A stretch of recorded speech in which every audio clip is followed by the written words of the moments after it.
Yo, shout out to the Most High. It's always a high see when we win our Lord State. It's L-Deez, also known Lawrence the One, for another episode of I Need to Know with my special guest. Introduce yourself. My name's Daniel, owner of Bay Blood Clothing. Also running NorCal Pedal Gang bike crew. Okay, for sure. So where you want to start at? You want to start with the clothing? You want to start with the pedal gang? What you want to do? We can start with the clothing. That's what I've been doing the longest. 2014 started the brand. Coming up, big dude. Never saw any, like, every time I went to buy a shirt, never had my size. Gotcha. Get a little closer in the, yeah, there we go. So it was like, you always had dope ideas. Just started dabbling with it. Kind of took off. Okay. So you've been doing it since 2014? Yeah, 2014. Was this your first clothing brand? Yeah, my first clothing brand, yeah. Okay. So who are some of your big inspirations in this game?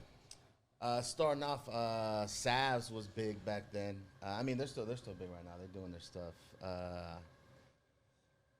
There's a couple other up-and-coming ones. Some ain't around no more, but mostly just, I think it was Metal Mouth back then. A lot of the hyphy stuff when it was coming out. But stuff like that kind of got me started on it. Okay, and where you from, Frisco? South San Francisco. Okay, so how was it like growing up out there? I mean, Latin community. When I first moved to South City, I was born in San Francisco, St. Luke's Hospital, and then moved to South City when I was about 8. Basically, Latin community. Mm-hmm. Like everybody, Mexican around us where we moved. It was all right. Okay. You had the L-Deez with the tough love growing up out there, but I mean, for the most part, they showed us youngsters love. Okay.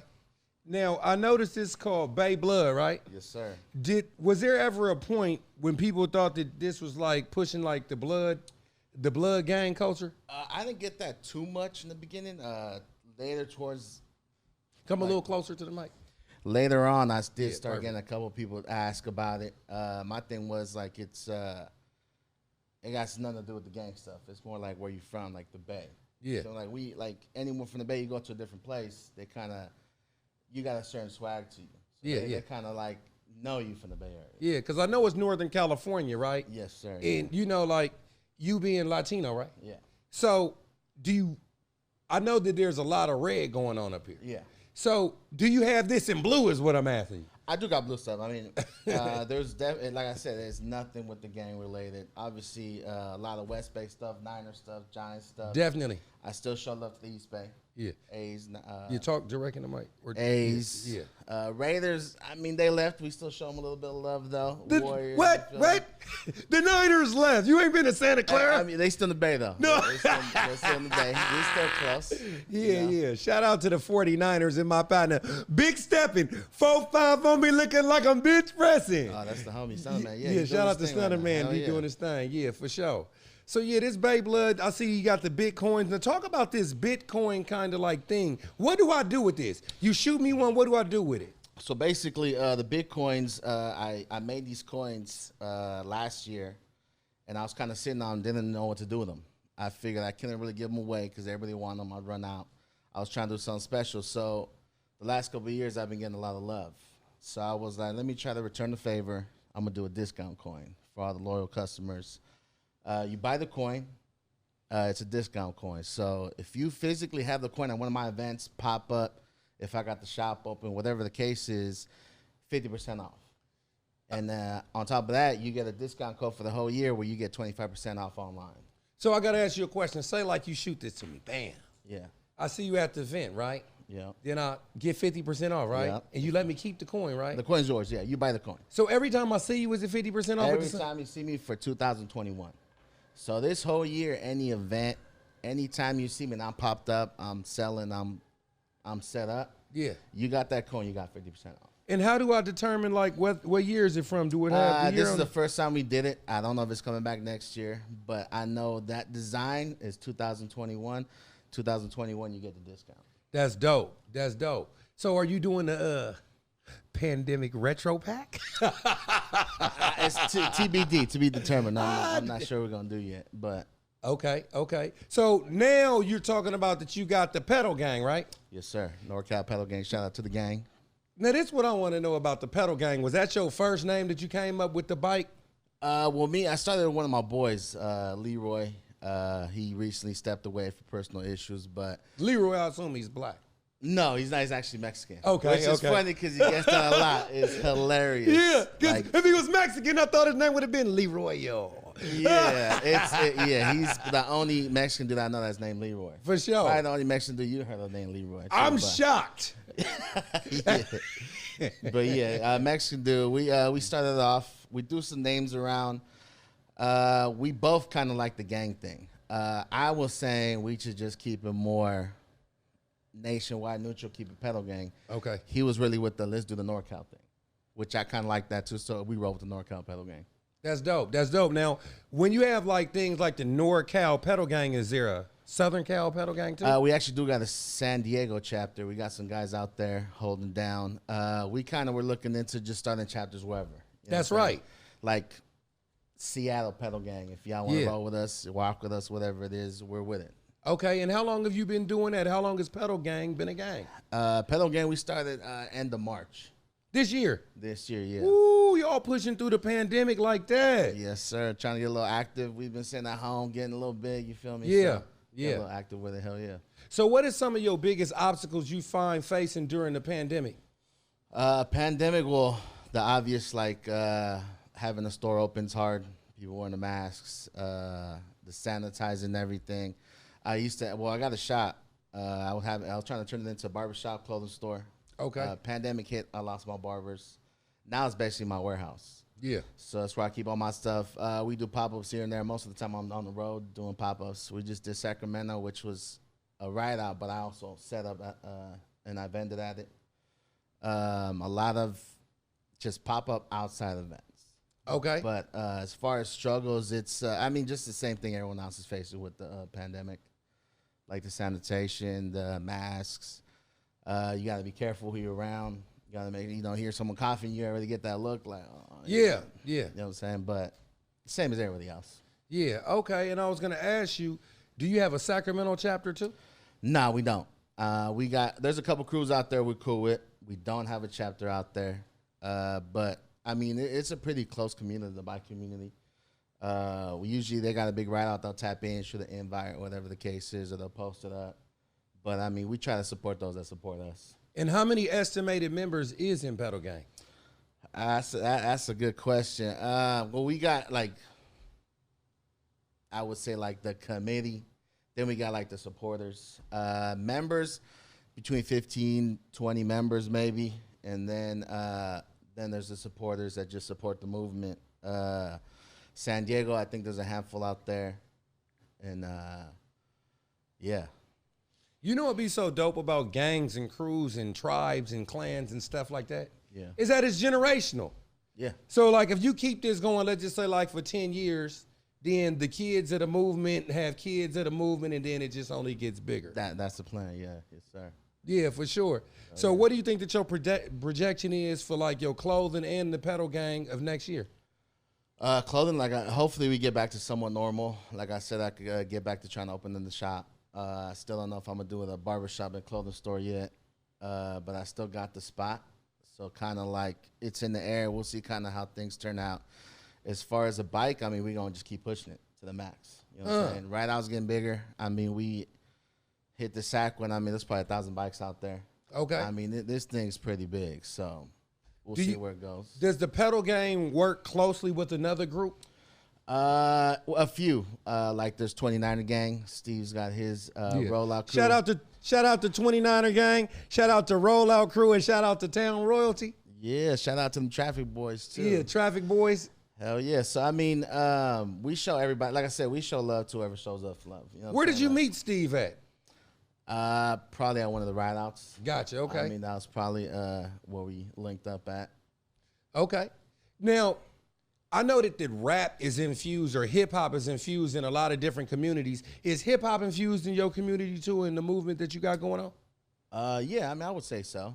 Everyone's definitely tapped in. Like, we were just talking about Stunner Man. Yeah. Some reason he ended up coming by the shop. I think he had to pick something up for somebody. But same thing, a little small talk, but I seen him where he started off. Yeah. Where what he's doing now, I was like, man, it's dope. You know what I'm saying? It's kind of was like, man, keep it going. You know what I'm saying? Yeah. I'm talking about as far as, the events, though. The events, yeah, I know there's sometimes they got different performers that come. I mean, because it's a big demographic. I Yeah. mean, you could go from anywhere from 1,000 to 5,000 bikes out there. You know what I'm saying? Yeah. So that promotion out there, I mean, it's pretty like priceless. You know what I'm Uh-huh. saying? If I was a performer, I wouldn't mind getting involved in it. You know what I'm saying? Definitely. Now exposure. you said earlier that you had a barber shop. Yeah. Are you the barber? I'm not the barber. Oh, you only the business man. You I'm like the you kind of like businessman. the barber Suge Knight. Hey, if you're tired of the manager all in the mirror, and you don't want them all lining people up, come to Bitcoin. Yeah. That baby look, yeah. For sure. That's dope. That's dope. That's dope. Yeah, it's just the business aspect of it. Like I provide the place, the station, and you can make the money. So you got the warehouse, right? So it's like a storefront, a pretty good sized storefront where, like I said, I had the barbershop. So I got like some stations, and then I got the clothing. Now we got some bikes there. We kind of like debating what we're gonna do with it next year. Is it ever empty? Like, would you be able to empty it out for a party? Yeah, I could. You know- I've actually we've thrown some little get-togethers there. That should be dope. Like where you start at one place, right? You start one place, and the whole objective is everybody ride and get to the warehouse. And when they get there, you know, it's like food and stuff like that. But you had a pop up with the music and stuff. We've done some similar stuff like that. Okay. We definitely our first ride out, NorCal Pedal Gang, the first big ride out was Cinco de Mayo. We were the first to throw a DJ on the truck. Oh, okay. So we had the DJ from point A to the end, basically the turnaround point. We had the knocking. For that day, I mean, we had a few thousand bikes out there. Gotcha. Have you been getting any flack from the city about that? We haven't personally. Rumors is, well, not rumors, but we just did a big one out in Santa Cruz, and the guy that threw that, apparently he caught some fines and got a little bit of trouble out there. Talk about some of the fines and the worries that people have trying to do something positive in the community, such as yourself. Well, I mean, the main thing is, like I said, for us, we're just trying to get these kids active in a positive way. That's You know what right. I'm saying? These days, you hear active, it's some other shit. Yeah, you know? yeah. But we trying to get people on the bikes. I mean, getting these kids to generate that energy in something positive. You know, the bad thing is it causes traffic. You got people like always in a hurry, getting mad, honking at us. You know, to me, it's kind of like, man, I see a big bike crowd and you see these kids, you see the smiles on their faces, you see them doing the wheelies and all that. I'm gonna sit there and wait the 10 minutes and probably start recording these kids. You know, Yeah. people don't see it that way. So what are some of the fines that people could actually get? Like, do y'all get disturbing the peace? Is it riding without a helmet? I mean, how do they trump up the charges? What? I think it's what is it? Where it's like a crowd of people. I forgot what that is. A gang? Is Is that what they call it? What's it called? Man, I forgot what it is. But like, we basically got a lot of people in one place, a gathering, something along those lines. Traffic violations. Kids don't like to get honked at. Sometimes they'll kick some of these cars or whatever it is. But that's where it'll start causing the problem, depending on wherever you're at. Okay, and say like the person that's throwing the event, right? Yeah. Say like, throw the event. You know, I'm Lawrence, you know, the Papa Willie Wagners, whatever, you know. Yeah. And I'm throwing an event, and in the event, something happens at the event. Am I fully responsible for everybody? I mean, I'm new to it, but I mean, in hindsight, yeah. Okay. That fall on your plate, yeah. Okay. I mean, we definitely try to keep everybody safe. Yeah. We definitely promote helmets. You know, I was going to ask you that. We recommend the kids wear their helmets. I mean, we're not going to sit in there like, you better have your helmet. But we definitely promote it. We promote the safety. But we do promote having fun at the end of the day. Okay. Is it one of those things like, if people aren't wearing their helmets, could they come after the person that threw the event? Man, like I said, I'm not sure. I'm not sure, like, the legal stuff. We haven't had no run-ins like that. We haven't really had anyone get badly injured. But it's kind of like, I mean, we throw the event. I kind of look at it, you can show up, you can't show up. Yeah, but yeah, everyone's kind of like, you should be, you know, watch out for yourself. If you know you can't pop that wheelie, you probably shouldn't be popping that wheelie. That's right. Now, do y'all have motorbikes out there too? Sometimes I got a couple. They got the little mini bikes. Sometimes I help them with the traffic. Okay. Yeah. Have you rode on the Bay Bridge yet or the Golden Gate? Golden Gate, yeah. We did the Golden Gate a couple months back. Just a couple people. I think we did like a night run out there. Bay Bridge, not yet, but hopefully, you know. What is your farthest ride so far? Farthest ride, I mean, well, they do a couple big ones on the East Bay. So my first one, what kind of got me into it was, well, my boy Leroy. He was one that was always like. Shout out to Leroy. Shout out to Mexican Leroy. So he was on me about getting the bike. My thing is, I haven't rode a bike in 20 plus years. So I'm just I'm overweight now. I'm like, I'm not about to get on the bike. So he was on me. So all right, well, how much bike costs? He's talking about probably like $1,000. I'm like. For a bike? Yeah. I was like, I'm going to pass on that. That's going to be a strong no. I'm good on that. Then I'm seeing the hype. Some of these bikes are looking kind of dope. So I'm like, all right, fuck it. Cop the bike. Then he hits me up like, hey, there's this ride. I'll come through, pull up. But I was like, okay, well, how far we go? Just come through. All right, I pull up. I haven't rode a bike in 20 years. They had me doing 27 miles. Damn. 27. I mean, the sound of, they told me it's 27 miles. I would have stayed in bed. Yeah, I'm gonna keep it real 100. Like I would have been like, all right, for sure, I'll be there late. I would have went back to sleep. Yeah, for sure. Not the 27 miles. I was hating it. The last couple miles, my ass was hurting. Yeah, those seats are unforgiving. That's right. I was ready to call it quits. I mean, I was just joking about how I wasn't even cool with my ex. I was ready to call her to save me. Like, hey, you gonna come pick me up? I know we ain't cool at the moment, but. Yeah. I'm gonna need you to do this. Throw a couple of these and be like, it's half off on the next one. Hell yeah, shoot me up. But I got through it. And then been doing it ever since. I mean, but about 30 miles probably. Yeah, I mean, that's a cold way to come back in the game, though. Yeah, it is. I mean, normally, like, you start off with about 5. Yeah. You know what I'm saying? But then you said the whole 30 wop. Yeah. Yeah, like I said, if I knew, and I mean, at the same time, it's a mental thing. I mean, if even sometimes, like, I'd be trying to tell my boys, like, bud, just try it. Yeah. Do 20 miles. They'd be like, damn, 20 miles. Man, it's mostly in your head. You know what I'm saying? Like, where you just the sound of 20 miles, you're like, oh, no, I'm good. Yeah, because a lot of people don't even walk nowadays. Yeah, exactly. And that's my thing. I stopped biking when you start driving, get on the bus. Yeah. Like, I'm about to take this, I'm hopping on the bus. So, like, now my boy driving there. I got a car now, so I got no reason to get on the bike. Yeah. So, I mean, 20 years later, now we on the bikes where it's like, damn, I wasn't even doing 30 miles back then. Yeah, you know what's crazy? This is off the subject, but on the subject. When is the last time you rode the bus? Oh, a long time ago. It had to be high school. This is what I want to know. Are you in your 30s? I'm about to hit that 40, yeah. Have you rode the bus with teenagers since you've been an adult? No. Terrifying. Why is that? They're bad as fuck. See, when I was coming up, me and my partner, we could be talking about each other's mother. You know, nigga, shut up. Nigga, your mama don't read the King James Version Bible. That bitch read the Rick James. Ah! Yeah. And when an old lady come on the bus, we stop. Yeah. But now these youngsters, if the old lady come on the bus, they don't stop. They don't ask her if she want to sit down. They might fire up a joint. Why is she right there reading the Bible? Yeah, I believe it. I mean, I got kids. What I did is I started doing the volunteering at the school. Yeah. I think it might have been my middle. She's second grade. Man, these some badass kids. In second grade? Second grade. I don't even know what I was volunteering for, but they said they want you to come to school volunteer one day. So I showed up. Every time teachers are around, these kids are throwing stuff, fighting each other, hitting each other. I'm just like, damn, these kids are bad. See, I'm there, so my kids like being hella good. I'm like, I know you be doing this. You know what I'm saying? See, you said something that I want to touch bases on. You said these kids are bad. And I said in second grade, when I was coming up or when we was coming up, there was bad kid. It was only like about 2 of them in the class. 1 and 2, yeah, that's right. It was only like 2 of them. Yeah.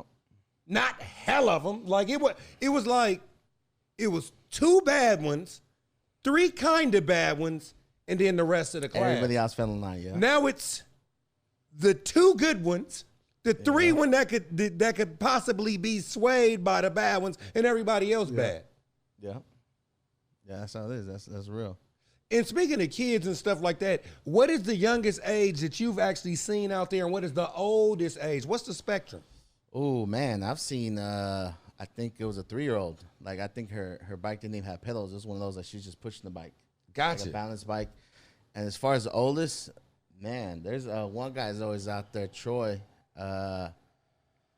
I mean, late 50s, maybe 60s, I'm thinking. Okay. But I mean, like I said, we don't discriminate. I mean, anybody shows up. Like I said, with the bike life, I feel like for the most part, it's love.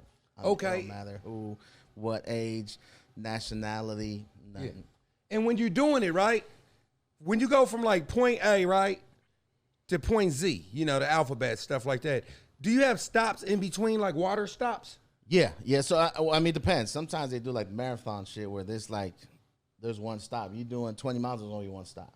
But for the most part, I mean, they're chill. You do 3 or 4 stops, either liquor store stop or a water stop or stop at a park or something. Wait. I'm in recovery. I just heard you say something.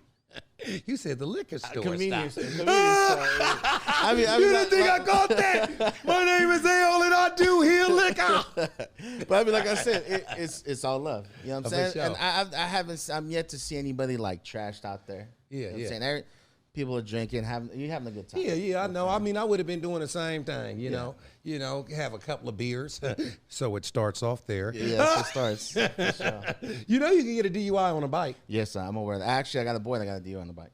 I remember when I caught a DUI back in the day, right? Mm-hmm. So it was this old man, you know what I'm saying? In his class, I loved my DUI instructor. She was hella fine. I think she was like Cambodian or something, right? She was bad, though. So it was this dude in there, and we all talking about our DUIs. This old man, he had to be about 70-something years old. He got 2 DUIs in 1 week. Damn. And I'm like, well, shit, he probably just said, fuck it. You know what I'm saying? So when I finally graduated from my program, I was going to the store to get me a beer after I got off work, and guess who I see? The old man in a wheelchair, a mobile wheelchair, but he got a tall can. You know how, like, you can hold a tall can between your legs while you drive? I said, nigga, you are begging for a third one. He probably gonna get it. Yeah, he is, though. Yeah. You know what I'm saying? So, you know, is there anything else? Did we cover everything? I think we covered everything, yeah. Well, tell people where they can find you at. So the Bay Blood is Bay_Blood on Instagram. Actually, all social media. The website is bayblood.com. For the pedal gang is NorCal_pedal gang. And where can they find the underground market of haircuts? South San Francisco. I mean, hopefully, like I said, hopefully we get the barbers get back going. I'm in South City, 224 Lux. I do pop-ups here and there over at the shop. So okay, I'll be out there. Well, thanks for coming out. For sure. Appreciate it, man. Well, I am L-Deez, also known Lawrence One, for another episode of I Need to Know. And as usual, come on, you know what I want.